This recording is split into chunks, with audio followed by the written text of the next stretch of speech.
Good morning students. Good morning good morning good morning. कैसे हैं आप सभी लोग? होपफुली बहुत अच्छा है। ओके, आज हम लोग इंग्लिश का एक थोड़ा सा जंबो एक पावरफुल क्लास लेने वाले हैं। पावरफुल क्लास का मतलब समझें आप कि ऑलमोस्ट ऑल आज अपन कोशिश करेंगे कि एटलीस्ट 25 से 30 इडियम्स पढ़ें अपन। Almost all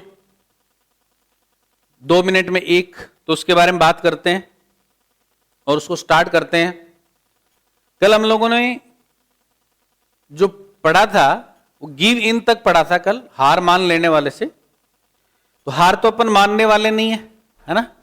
we are not going to give in, we are not going to give in, we are not going to cave in, we are not going to cave in before English, we are not going to yield English. Then अगले वाले word की अगर बात करें अपन, तो जो आज का जो वर्ड है वो है टर्न एन ऑनेस्ट पेनी। पेनी का मतलब होता है पैसा, टक्का। पेनी पैसा, टक्का।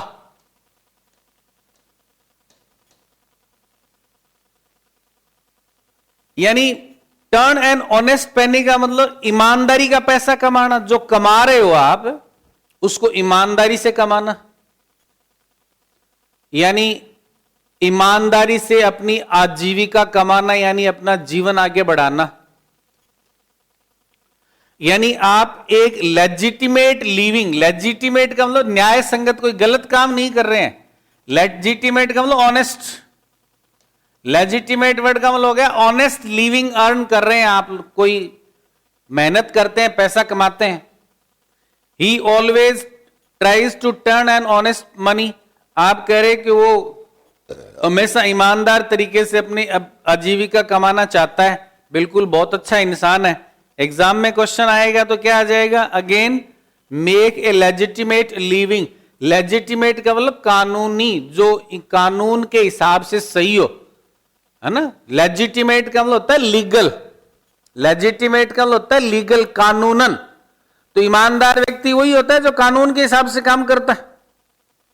Then next question, dark horse. कोई व्यक्ति अगर डार्क हॉर्स प्रूव करता है अपने आप को, तो इसका मतलब छुपा रुस्तम निकलता है। छुपा रुस्तम निकला, छुपा रुस्तम निकला, ये कहना चाहिए। इसका मतलब हम लोग क्या कहना चाहते हैं? पहले हम लोग उसके बारे में कोई उम्मीद नहीं कर रहे थे कि वो ऐसा करेगा क्या, लेकिन वो तो डार्क हॉर्स प्रूव कर गया। He proved a dark horse, यानी वो अनफोरसीन कॉम्पिटिटर निकला। अनफोरसीन, जिसको पहले देखा ही नहीं था। फोरसीन का मतलब जिसको पहले देख लेते हैं अपन, वो फोरसीन होता है। अनफोरसीन जिसको पहले देखा नहीं था, जिसके बारे में हमने पहले उम्मीद नहीं की थी कि वो भी हमारा राइवल हो सकता है क्या, प्रतिद्वंदी हो सकता है क्या। राइवल का मतलब प्रतिद्वंदी आपका। आप कह रहे हैं कि दीपक तो मेरी क्लास में डार्क हॉर्स प्रूव हुआ, यानी दीपक तो मेरी कक्षा में छुपा रुस्तम निकला। डार्क हॉर्स प्रूव हुआ, छुपा रुस्तम निकला। एग्जाम में क्वेश्चन कैसे आ जाएगा? ऐसे आ जाएगा, एन अनफोर्सिन कॉम्पिटिटर। आंसर हो जाएगा वेरी फाइन।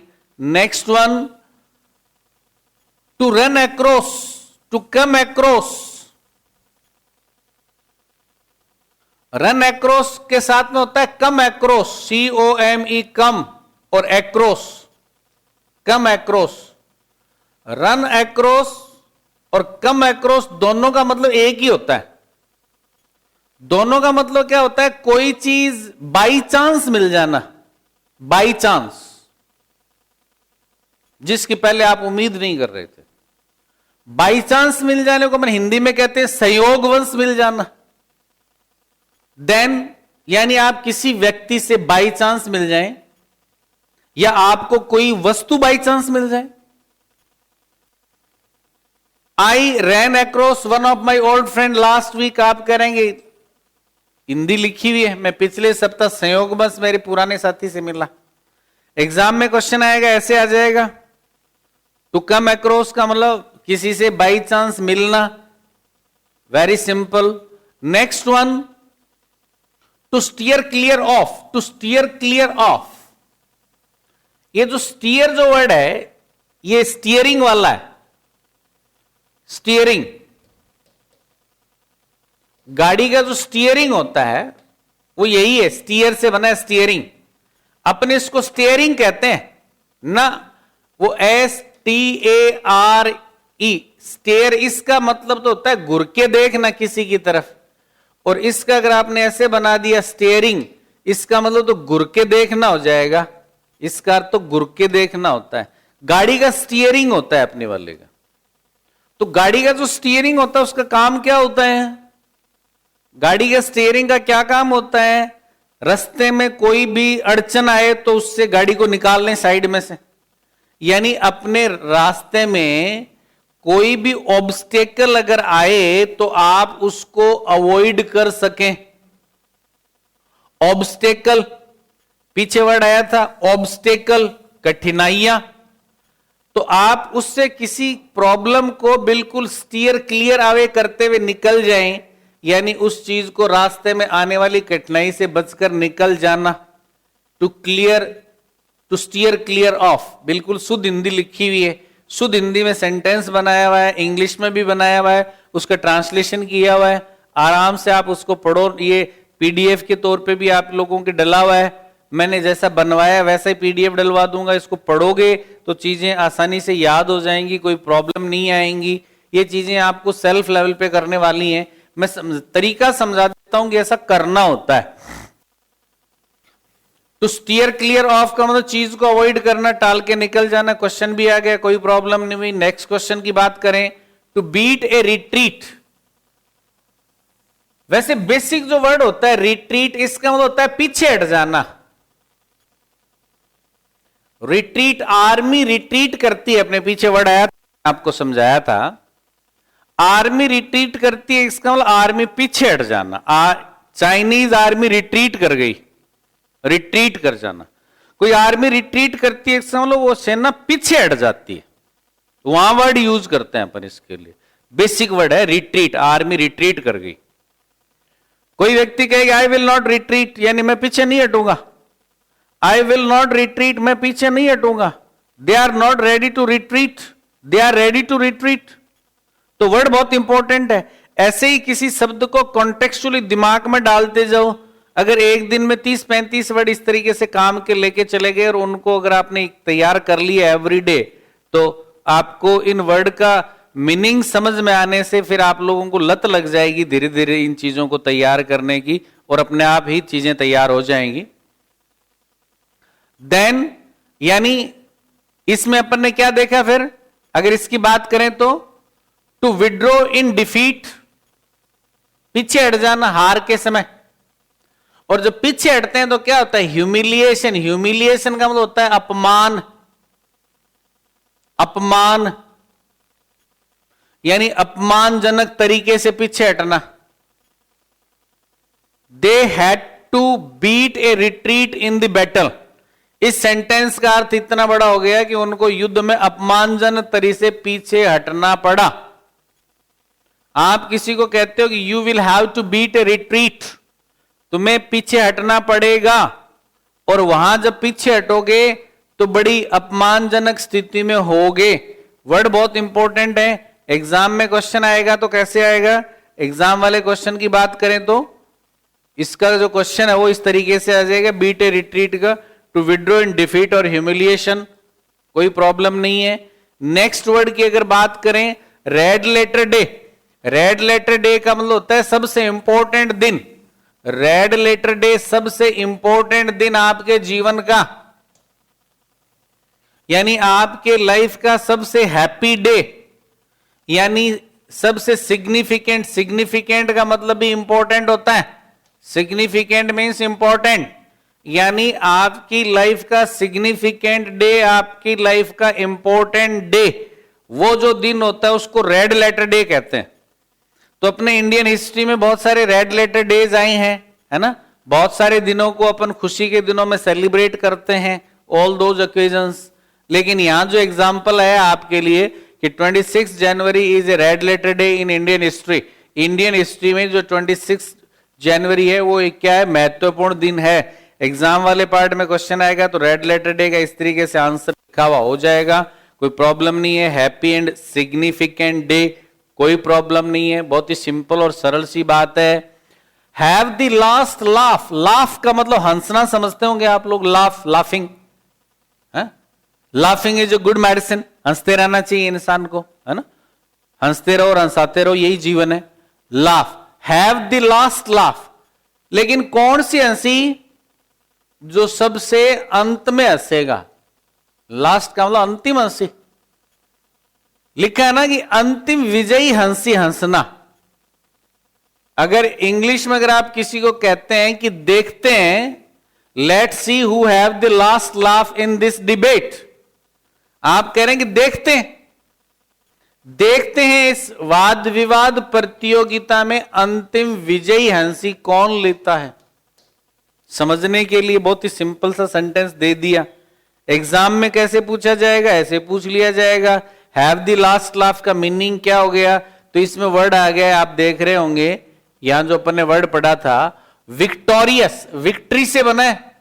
विक्ट्री तो वर्ड लोग आप जानते ही होंगे, victory, victor, victory, VICTORY, victory का मतलब जीत, विक्टोरियस का मतलब विजयी होना, अंत में जो विजयी होता है, at the end of the argument. Then next question, turn a deaf ear. Deaf का मतलब होता है बहरा।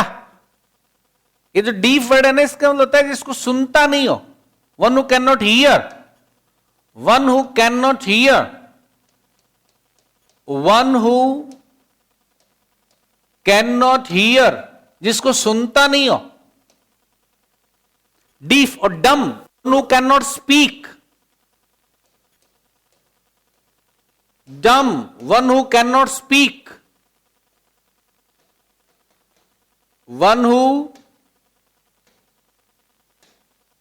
Can not speak.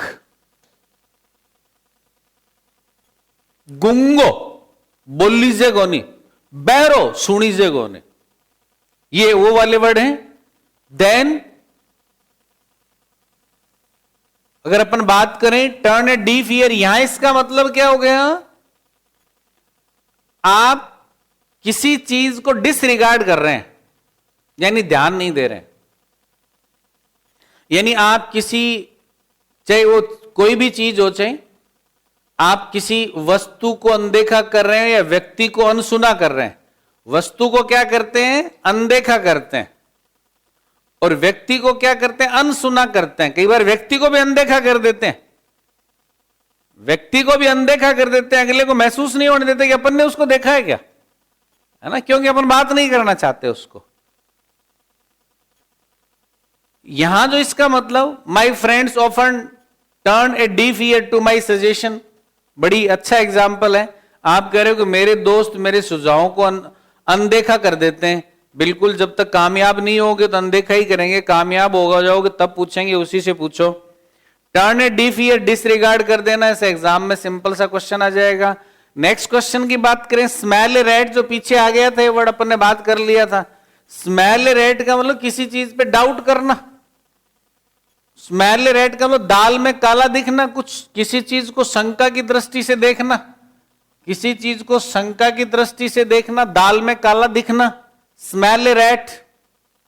यानी सस्पेक्ट करना, सस्पेक्ट का मतलब डाउट करना। Suspect means to doubt, doubt करना किसी चीज को, डाउट समथिंग, सस्पेक्ट समथिंग। आपको ऐसा लगे कि कोई ट्रिक खेल रहा है, सस्पेक्ट ट्रिक का मतलब ऐसे लग रहा है आपको कि अगला व्यक्ति मेरे साथ चालबाजी खेल रहा है। I smell a rat in their story, मुझे उनकी कहानी में कुछ चालबाजी दिख रही है। क्वेश्चन आएगा तो सिंपल सा आ जाएगा, suspect trick as it is लिखा हुआ आ जाएगा। Next question, done for word का मतलब होता है थक जाना, टायर्ड, वेरी सिंपल सा वर्ड आप लोग जानते हो। ये डन फॉर वर्ड किससे बना, डू फॉर, डू वर्ब की फर्स्ट फॉर्म है, डू फॉर। डू फॉर से डन फॉर बन गया, डू डिड डन जैसे वर्ब होती है वैसे डन हो गया ये। अगर कोई व्यक्ति कहता है कि आई एम डन फॉर, इसका मतलब वो कहना चाह रहा है मैं थक गया, आई एम डन फॉर। जैसे इसमें लिखा है ना, he is done for his business, वह अपने बिजनेस में बर्बाद हो गया। He is done for his business, यानी कोई चीज रुइन हो जाना। दो तीन अर्थ हैं इसके। एग्जॉस्ट का मतलब भी थक जाना होता है, एग्जॉस्ट हो जाना। कोई कहेगा यार थक गए, इतना काम किया, बहुत एग्जॉस्टेड हो जाता है, एग्जॉस्टेड फील करते हैं, इतनी लंबी जर्नी करके आए हैं, एग्जॉस्टिंग जर्नी थी, 72 आवर्स का थका देने वाली। तो जिंदगी कई बार क्या होता है, एग्जॉस्टिंग हो जाती है। कई बार लाइफ में अपन बिल्कुल थके हुए, मानसिक रूप से, शारीरिक रूप से, लेकिन कई बार आर्थिक रूप से जब कोई चीज बर्बाद हो जाती है वो डन फॉर होता है। He is done for his business, he is done for the after hard work. वह कड़ी, यहां सेंटेंस का मतलब क्या हो गया, वह दिन की कड़ी मेहनत के बाद थक गया है। यहां इसका मतलब बर्बाद नहीं हो गया। दोनों शब्दों का अर्थ देखो, यहां डन फॉर का अर्थ क्या है और यहां डन फॉर का अर्थ क्या है। अगर कोई व्यक्ति किसी बिजनेस में डन फॉर हो गया, इसका मतलब वो रुइन हो गया। और अगर कोई व्यक्ति डन फॉर हो गया, कोई फिजिकली डन फॉर हो गया, इसका मतलब टायर्ड हो गया फिजिकली। Very simple. एग्जाम में क्वेश्चन कैसे आएगा, ऐसे लिखा हुआ आएगा, I am done for ruined, और यहां पर टायर्ड, दोनों आंसर साथ में नहीं होंगे। ये जो वर्ड है ना, रुइंड और टायर्ड और एग्जॉस्टेड, ये तीनों ऑप्शन साथ में नहीं आएंगे। आएंगे ये एक दूसरे में, कभी ये आ जाएगा, कभी ये आ जाएगा। इसीलिए जो एक्स्ट्रा वर्ड लिखे हुए होते हैं वो इसीलिए लिखे हुए होते हैं कि आप उनको थोड़ा सा समझ लो तो आपको दिक्कत नहीं हो आगे चल के उन चीजों में। Make ducks and drakes of, फिजूल खर्ची करना, काफी पढ़ चुके हैं अपन इस वर्ड को। स्क्वेंडर करना, स्पेंड, थ्रिफ्ट करना। मेक या प्ले डक्स एंड ड्रैंक या मेक डक्स एंड ड्रैंक्स, कई बार वर्ड प्ले भी यूज कर देते हैं इसके लिए, मेक की जगह। प्ले डक्स एंड ड्रैंक्स का मतलब होता है फिजूल खर्ची करना, यानी आवश्यकता से ज्यादा पैसा खर्च करना, उसी को फिजूल खर्ची करना कह देते हैं अपन। और उसी का इंग्लिश में एक मीनिंग हो जाता है स्क्वेंडर करना। स्क्वेंडर का मतलब होता है पैसा लुटाना, पैसा अनावश्यक रूप से पैसा खर्च करना, स्क्वेंडर। ही इज स्क्वेंडरर, फिजूल खर्ची करने वाला। Squandering, this is useless squandering, ये पैसे की बर्बादी है। The people make ducks and drakes of money in marriages, लोग शादियों में फिजूल खर्ची करते हैं। बहुत सिंपल है। यहां क्या मीनिंग आ गया, डक्स एंड ड्रैंक्स का अगर अपन बात करें तो स्क्वेंडर के तौर पे इसका मीनिंग आ गया। जैसे सेंटेंस में लिखा हुआ है द फुलिश यंग मैन सून, तो कई बार क्या होता है ये एग्जाम्पल में भी आता है। कल मैंने आप लोगों से बात की थी कि इसका जो पूछे जाने का जो तरीका है, कई बार सीधा ही डाल देते हैं एग्जाम्पल में, लेकिन याद करने के बाद से एग्जाम्पल आए सीधा है कोई फर्क नहीं पड़ता है, आड़ा है टेढ़ा है, आप क्वेश्चन का आंसर दे देंगे, दैट्स ऑल। नेक्स्ट क्वेश्चन अगर अपन देखें, गो टू द वेंड्स का मतलब होता है बर्बाद हो जाना। जैसे अपन किसी व्यक्ति के लिए कहते हैं ना go to dogs, go to dogs का मतलब बर्बाद हो जाना। किसी व्यक्ति के लिए अपन कहते हैं ना कुछ भाड़ में जाए, मेरा क्या लेता है, वो नरक में जाए, वो बर्बाद हो जाए, वो कहीं जाए, उसके लिए अपन कहते हैं गो टू द वेंड्स और गो टू डॉग्स, दो वर्ड यूज करते हैं। प्लीज किसी व्यक्ति के लिए जिंदगी में ऐसी बद्दुआ नहीं करें, किसी को दुआ नहीं दे सकते तो किसी के लिए बद्दुआएं नहीं करें, क्योंकि आप किसी के लिए बद्दुआएं करोगे ना तो उन बद्दुआओं की अशुद्धता आपके दिल में आएगी और वो आपकी भावनाओं को प्रदूषित करेगी। अगले व्यक्ति को जीवन तक तो पता नहीं वो कब पहुंचेगी, लेकिन आपके दिल में जो कड़वापन है ना उसके प्रति, उतना मत पालो किसी को, है ना। किसी को कह सकते हो तो अच्छा कहिए, सुझाव दीजिए, मानता है तो ठीक है, नहीं तो ठीक है जयराम जी की, लेकिन किसी के लिए ऐसी दुआएं मत करो, ऐसा करने से हम खुद बीमार हो जाते हैं। Then, सेंटेंस कितना अच्छा लिखा है, many businessman have gone to end, है ना, gone to vents during this lockdown, इस लॉकडाउन के दौरान कई व्यापारी बर्बाद हो गए हैं। और यहां पर एग्जाम में आया तो क्या आ गया, डिसिपेट। डिसिपेट शब्द का मतलब क्या होता है, इसका मीनिंग समझना है अपने को। डिसिपेट, डिसिपेट का मतलब होता है डिक्रीज होना, घटना, कम होना। डिसिपेट का मतलब होता है डिक्रीज होना, घटना, यानी कोई चीज घट जाना, रिड्यूस हो जाना, रिड्यूस कम हो जाना, डिक्रीज हो जाना। जो वर्ड है इनको थोड़ा सा इस वे में ध्यान रखें, टेंशन नहीं लें इस चीज का। नेक्स्ट क्वेश्चन अगर अपन बात करें तो एट वंस विंड का मतलब क्या होता है, कोई व्यक्ति अगर, विट का मतलब होता है बुद्धि, विट, इस विट का किससे बना है, बुद्धि से। विट से वर्ड बन जाता है विट्टी, विट्टी रिमार्क्स। विट्टी रिमार्क्स के लिए बीरबल जाना जाता था। विट्टी रिमार्क्स बड़े मजाकिया भरे, यानी जिसमें बुद्धि भी हो, उसकी अक्ल भी झलकती हो, उसकी इंटेलिजेंट भी झलकती हो, उसको कहते हैं विट का मतलब बुद्धि हो गया। और अगर कोई व्यक्ति अपने विट के एंड पे आ जाता है, ये बुद्धि है और इस बुद्धि के किनारे पे आ गया, साहब इतनी बुद्धि है और इस बुद्धि के किनारे पे यहां पे आ गया, तो यहां आने के बाद नीचे गिरने वाला है, क्योंकि वो परेशान है, क्योंकि उसका दिमाग संतुलन खो गया है। Some people are at their wits end due to lockdown.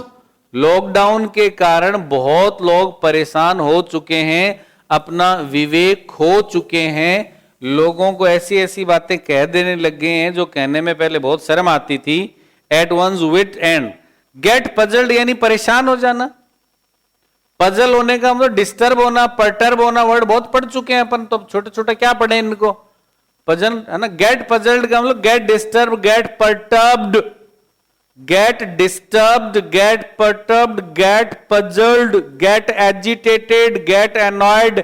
काफी वर्ड बात कर चुके हैं अपन इसके बारे में, तो इसका आंसर आ गया सीधा, कोई प्रॉब्लम नहीं है।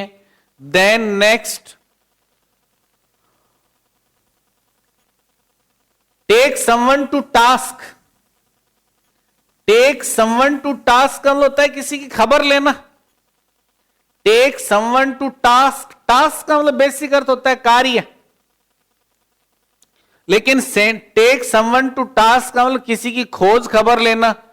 इसके लिए अपन ने बहुत सारे वर्ड पढ़े थे, देखो रिब्यूक पढ़ा था, चाइड पढ़ा था, पुलअप पढ़ा था, रेप्रीमेंड पढ़ा था, है ना, सारे वर्ड पढ़े थे ना। डांटने के लिए, डांटना, फटकारना, जिसके अपोजिट पढ़े थे, है ना, प्रेज करना, एप्रिसिएट करना, वेनिरेट करना।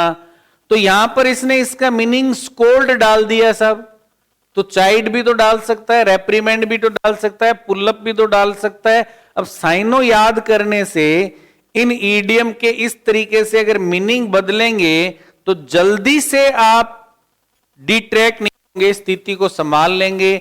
एग्जाम के क्वेश्चन को देखिए, टेक समवन टू टास्क, किसी की खोज खबर लेना, यानी किसी को डांटना। Very simple. To run down, run down का मतलब कई अर्थ होते हैं रन डाउन के। यहां जो रन डाउन का, अगर आप किसी व्यक्ति को रन डाउन करते हो, if you run down somebody, यानी तो आप उसका क्या कर रहे हो, आप उसको बेइज्जती कर रहे हो, आप यानी आप उसका अपमान कर रहे हो, किसी व्यक्ति को रन डाउन करने का मतलब। और अगर आपकी कोई गाड़ी की मशीन रन डाउन हो जाती है तो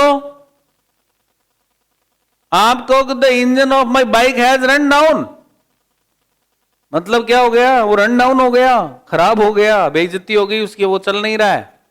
रन डाउन करना, तो मशीन भी तो रन डाउन हो सकती है, तो उसी तरीके से व्यक्ति रन डाउन हो सकता है। इसीलिए मैंने आप लोगों को वर्ड बताए थे somebody and something। if something is running down and if you running down somebody, यानी किसी व्यक्ति को इस वे में जिस तरीके से यूज करें, तो डिस्पैरेज का मतलब भी किसी के इंसल्ट करना होता है, बेइज्जती करना। इंसल्ट सिंपल सा वर्ड है, इंसल्ट करना किसी के। यानी किसी को डिस्पैरेज करना। We should not run down the people unnecessarily. अनावश्यक रूप से हमें लोगों की बेइज्जती नहीं करना चाहिए, अपमान नहीं करना चाहिए छोटी छोटी हर चीजों के लिए। Run one down, disparage someone, ऐसे क्वेश्चन में आ जाएगा। Very simple. Then at snail's pace. Snail का मतलब घेंगा होता है, देखो घेंगा। स्नेल का मतलब घेंगा, छोटा सा समुद्री जीव, पानी में रहने वाला घेंगा। जो स्नेल वो क्या बहुत धीरे धीरे चलता है। पेस का मतलब होता है गति, pace, pace with somebody, pace with somebody, pace with something. You have to pace with me, यानी आपको मेरे बराबर चलना पड़ेगा। Keep pace with the word, idiom हो जाता है। Keep pace with the word.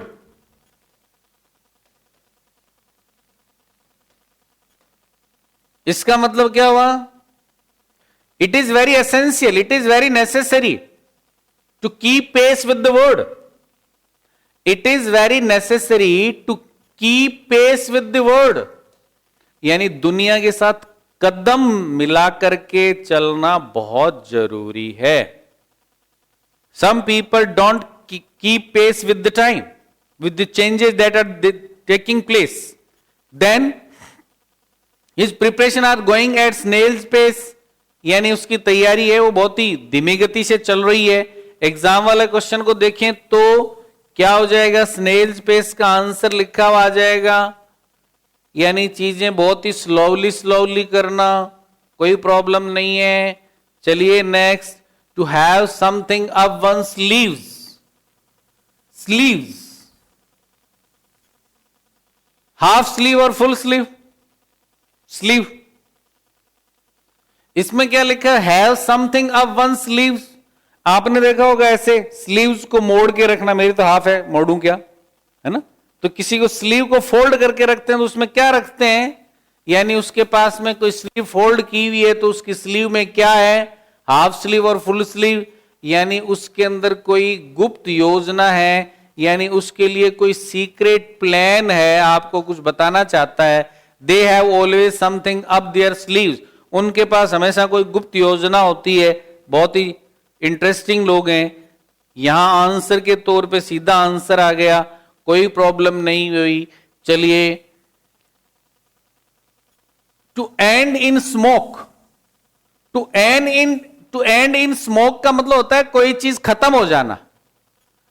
Come to nothing.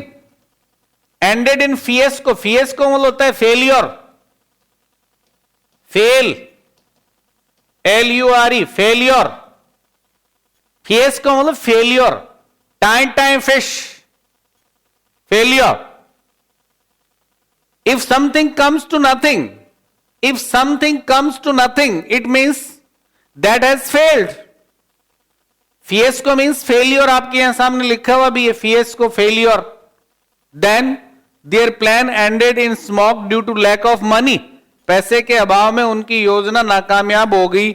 Exam वाला क्वेश्चन ended in smoke में come to nothing आंसर के तौर पे आ ही जाएगा आपके सामने। Go helter and shelter. Helter and shelter. Go helter and shelter. Helter and shelter का मतलब होता है इधर उधर, अव्यवस्थित तरीके से। अव्यवस्थित तरीके से तो कोई चीज डिसऑर्डरली है, ऑर्डर से बना हुआ ये वर्ड, ऑर्डर। डिसऑर्डरली, बिखरी हुई, अव्यवस्थित। किस तरीके से? और कोई चीज डिसऑर्डरली प्लेस्ड है तो definitely the things are in confusion. People run helter and skelter when a bull entered the hall. जब बुल जो है, जब सांड उसमें अव्यवस्थित तरीके से लोग बाग इधर उधर भागे, देन एग्जाम का क्वेश्चन कैसे हो जाएगा? Very simple, helter and skelter. कब? As the bomb exploded, bomb जो होता है वो बॉम्ब फटता है, एक्सप्लोड होना, फटना, एक्सप्लोड, एक्सप्लोजिव, एक्सप्लोजन, है ना, एक्सप्लोडेड, फटा, explosion, explosive. Then next question, by leaps and bounds, इससे पहले एक प्रेपोजिशन लगना था, by leaps and bounds, fix preposition आता है हमेशा। By leaps and bounds means very rapidly, very rapidly, तेज गति से। Corona is spreading by leaps and bounds in all the countries of the world, you know it. Then he was progressing by leaps and bounds because of his hard work. Because of his hard work, he is progressing by leaps and bounds. Then next one, Herculean task, हम पीछे आ गया था, हरक्यूलियस, Herculean कल बात कर ली थी अपन ने। अगर कोई काम हरक्यूलियस हो गया, इसका मतलब वो जो वर्क है उसको करने के लिए आपको ग्रेट इंटेलिजेंस की जरूरत पड़ेगी, रिक्वायर करोगे। रिक्वायर का मतलब जरूरत, एक ऐसा कार्य जिसको करने के लिए ग्रेट इंटेलिजेंस रिक्वायर्ड हो, ऐसे वर्क को हरक्यूलियन टास्क कहते हैं। यानी to bring the economy on the right track is a herculean task. अर्थव्यवस्था को पटरी पे लाना एक कठिन कार्य है presently. This is a Herculean task really for the government. Then our founder had done a great Herculean task by constructing this great educational institution. Our founder had done a Herculean task by constructing this great educational institution. इस तरीके से इतने बड़े educational institute का निर्माण करके इसके लिए Herculean task लगता था, but things are happening. Then come a fair weather friend. अगर कोई व्यक्ति आपका फेयर वेदर फ्रेंड का मतलब क्या है? फेयर वेदर फ्रेंड का मतलब होता है आपका अच्छे दिनों में रहने वाला मित्र, आपके अच्छे दिनों का दोस्त। वेदर का मतलब वो मौसम, और फेयर का मतलब अच्छा, फेयर एंड लवली जो हटा दिया अभी, है ना, fair.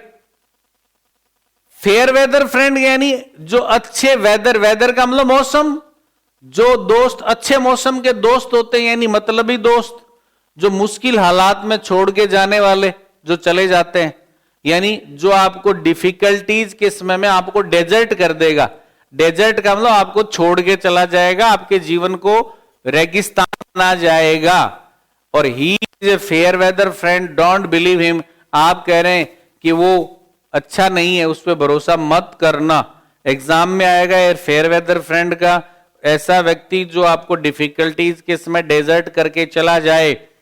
Keep under raps, rap का मतलब होता है लपेटना, wrap, wrapper, wrap, wrapper, toffee का रैपर होता है, PER लगा दो, रैपर, रैप, लपेटना। सर्दी में हम अपने आप को कपड़े में लपेट लेते हैं, रैप आवर बॉडी, है ना, इन क्लोथ्स। तो रैप इन, अगर आप किसी चीज को, किसी सूचना को उसको रैपर में लपेट देते हो, इसका मतलब आप उसको क्या बना देते हो? आप उसको सीक्रेट बना देते हो। लिखा ना, रैप मीन्स लपेटना, रैप से वर्ड रैपर बनता है, लिखा हुआ आपके सामने, है ना। रैप मीन्स किसी चीज को लपेटना, रैप से रैपर बनता है। जैसे टॉफी का रैपर होता है, देखो कितना बढ़िया तरीके से लिखा हुआ आप लोगों के सामने, है ना। मुझे केवल बोलने की जरूरत है, बताने की जरूरत है ना। लिखा हुआ भी हो तो बाद में आप इसको लिखो भी तो आपको चीजें वैसे तो बोलने से याद रह जाती हैं। मैंने इतने ही ये एग्जाम्पल्स जो हैं ये इतने इंटरेस्टिंग वे में बनाए हैं कि आपको रियली में ईडीएम का मीनिंग सीखने का जो एकदम से चस्का लगना चाहिए। लैंग्वेज बहुत रिच हो जाती है, ईडीएम बहुत इंपॉर्टेंट होते हैं हर पॉइंट ऑफ व्यू से। लैंग्वेज में चाहे अंडरस्टैंडिंग हो चाहे कॉम्पिटिशन हो। Next one, to keep under wrap means आप किसी चीज को किसी चीज के रैप के नीचे रखना चाहते हो, आप इसका मतलब उसको सीक्रेट रखना चाहते हो। Then next one, rise like a phoenix, phoenix, है फिनिक्स, फिनिक्स बर्ड का नाम है, एक पक्षी का नाम है। Phoenix is a bird.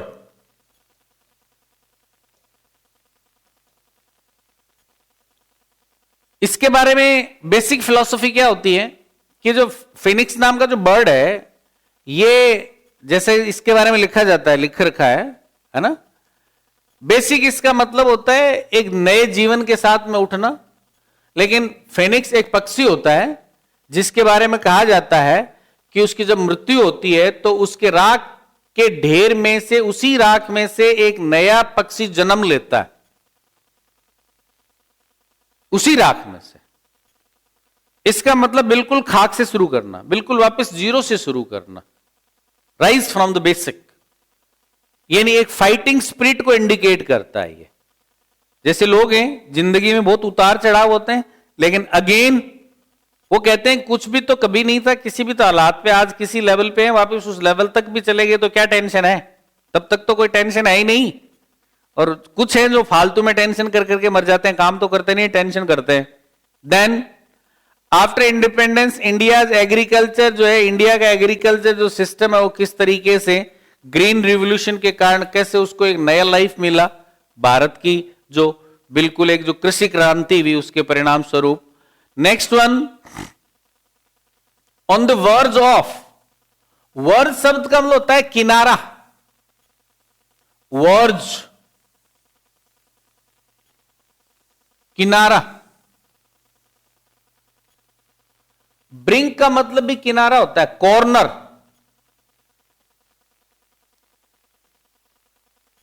Corner of something, on the verge of something means on the corner of something.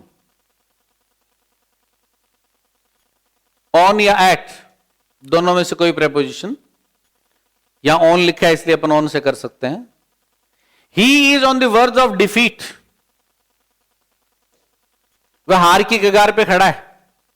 Exam में क्वेश्चन आएगा, the students are on the verge of breakdown. Students है तो आर करते हैं, students are on the verge of breakdown.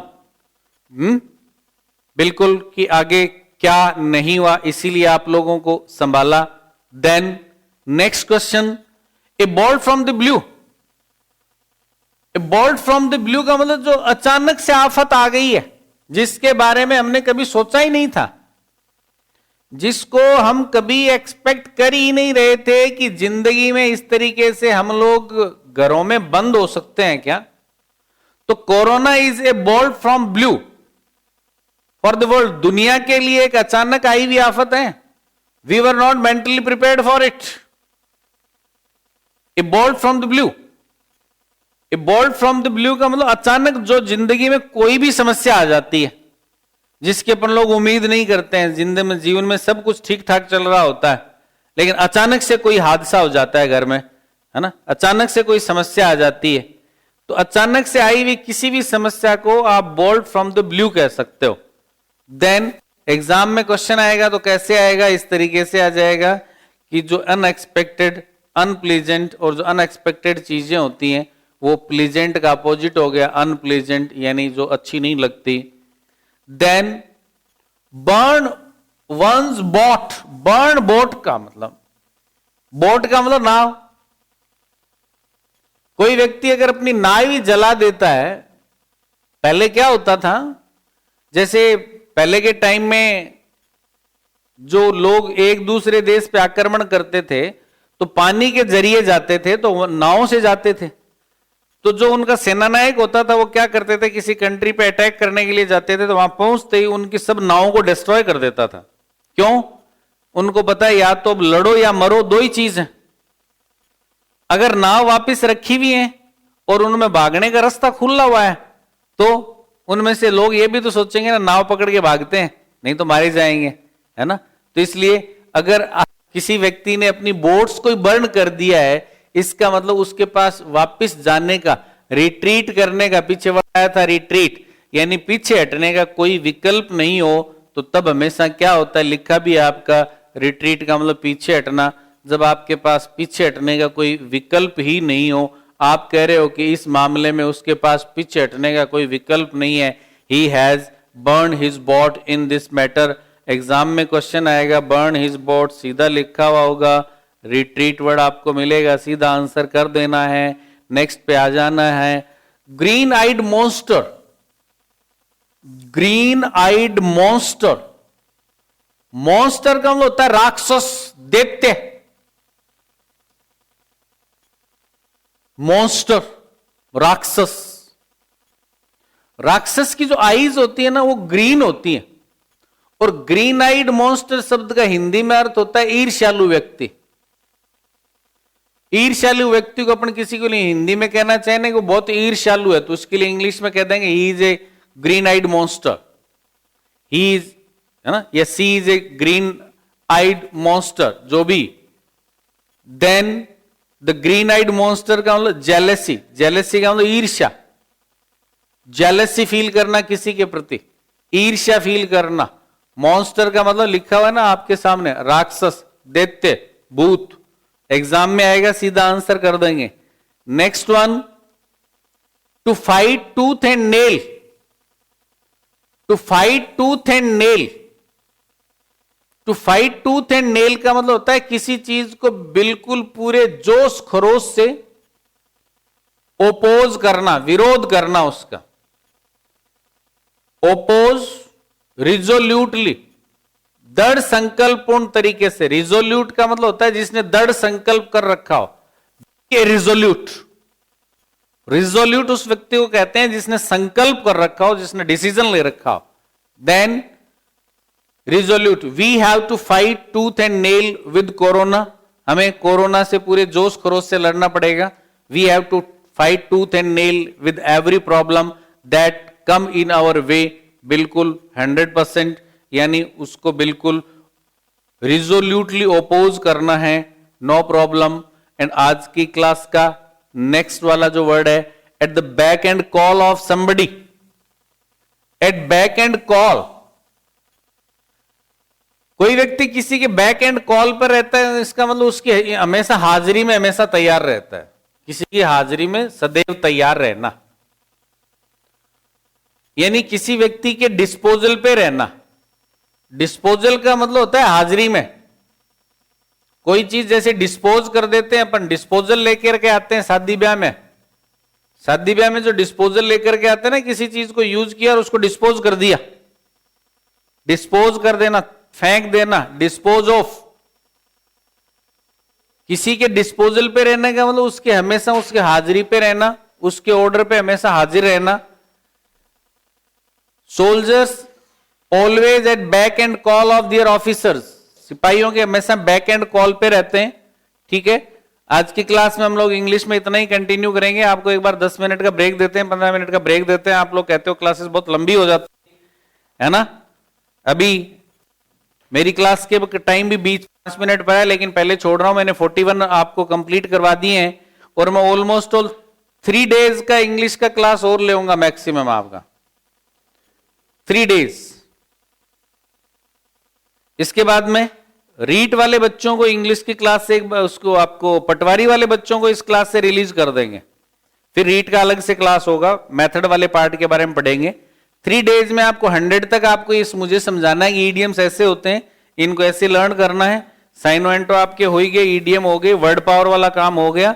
फिर पटवारी की कुछ basic grammar की क्लासेस बचेंगी, उसके बारे में हम लोग बाद में बात करेंगे। एक बार आपकी क्लासेस ज्यादा हो रही हैं, ग्रामर में आपको बाद में पढ़ा दूंगा, नो प्रॉब्लम, है ना। तो 1 घंटा आपका कम हो जाएगा। 7 घंटा की क्लास हो रही है, बहुत फोन आ रहे हैं, इसलिए ये बात मैं आपको बार बार कह रहा हूं कि 3 दिन बाद में मैं इंग्लिश की क्लास का वर्ड पावर वाला ऑफ कर दूंगा। ये 100 तक ये इतना ही पढ़ाऊंगा। ये आप में से पटवारी वाले कुछ बच्चों ने तो याद भी कर रखे हैं, उनको क्लास की जरूरत नहीं हो तो क्लास मत लिया करो, कोई दिक्कत नहीं है ना। तो ये पढ़ रखा है आपने, तो टेस्ट भी दे रखे हैं, पूरे में से पूरे मार्क्स भी लेकर के आ रखे हैं आप लोग। ठीक है, तो ज्यादा प्रेशराइज फील नहीं करें। तो 1 घंटे से रिलीज कर दूंगा, फिर 6 घंटे की क्लास हो जाएगी। इस 6 घंटे में भी क्या करूंगा, सभी फैकल्टी से रिक्वेस्ट कर रहा हूं मैं कि भाई आप 45 मिनट की क्लास को ही कंटिन्यू करें। 45 मिनट में ही पावर हाउस में जो देना हो वो दे दें और बच्चों को थोड़ा सा ब्रेक देते रहें बीच में 15-15 मिनट का हर क्लास के बाद, तो थोड़ा सा सिस्टम से चलते रहें। ठीक है, अभी